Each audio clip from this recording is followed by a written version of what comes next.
بسم اللہ الرحمن الرحیم۔ السلام علیکم عزیز طلبہ، میں الکریم پبلک ہائی اسکول کی جانب سے آپ کو مخاطب ہوں۔ آج ہم کلاس 9 کے اردو سبق غلام کا اگلا حصہ ہم پڑھیں گے۔ یہ صفحہ نمبر ہے 66۔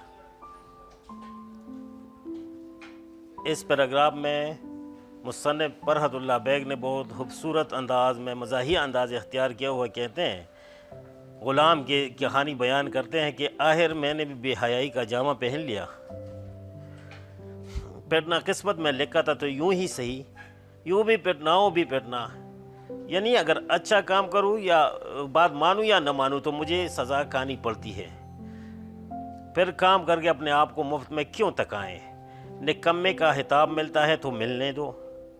نکمے کا خطاب یعنی بیکار کا، برا بلا کہتے ہیں تو کہنے دو، اس کان سنو اس کان اڑا دو، آپ ہی بک بک کر تک جائیں گے۔ یہ چال بھی گورنی کی طرح کامیاب ہوئی، سب چیختے چلاتے مگر میں ٹس سے مس نہ ہوں۔ ٹس سے مس نہ ہونا یعنی بالکل اثر نہ کرنا۔ محاورہ ہے، محاورہ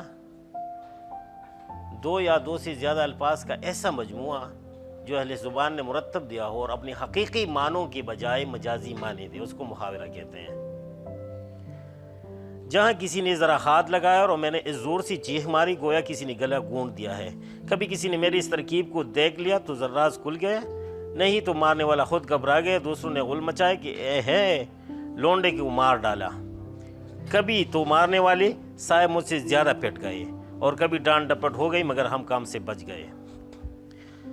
مصنف غلام اس پیراگراف میں کہتا ہے کہ تو مجھے بات بات پہ مار کھانی پڑتی ہے، برا بلا کہنا پڑتا ہے، تو پھر اس سے بہتر ہے کہ میں کام ہی نہ کروں۔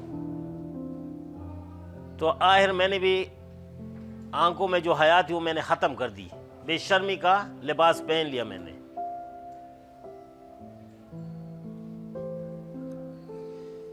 اگر کوئی مجھے بیکار کہے، نکما کہے تو کہنے دو، خود ہی چیخ چیخ کر خاموش ہو ہی جائیں گے۔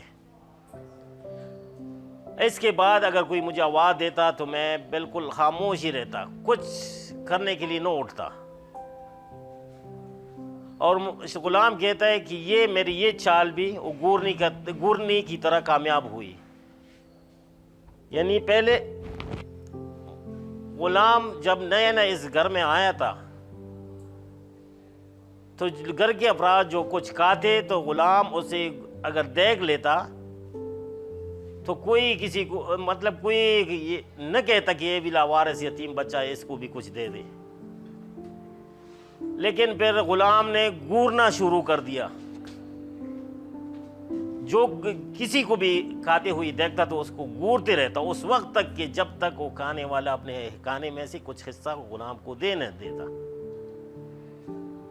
تو اس کے بعد گھر کے افراد جو کچھ بھی لے کے آتے کھانے کے لیے تو غلام اگر اس کو معمولی سی بھی دیکھ لا تو اس کا حصہ ضرور اس میں بن جاتا۔ تو غلام کہتا ہے اس گورنے کی طرح یہ میری یہ چال بھی کامیاب ہوئی۔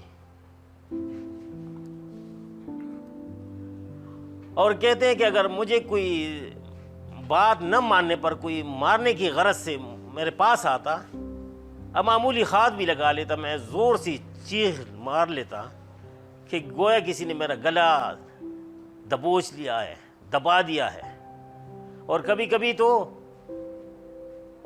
اس کو خود ہی برا بلا اس کو کہنا پڑتا تھا جو مجھے مارنے کی غرض سے آتا۔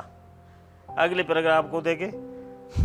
مگر بابا فرعون رام موسیٰ ضرب المثل ہے، اس کے اوپر جو دو کام ایک طرف دوسری طرف لکھے گئے بنائے گئے ہیں، اس کو واوین کہتے ہیں اردو میں۔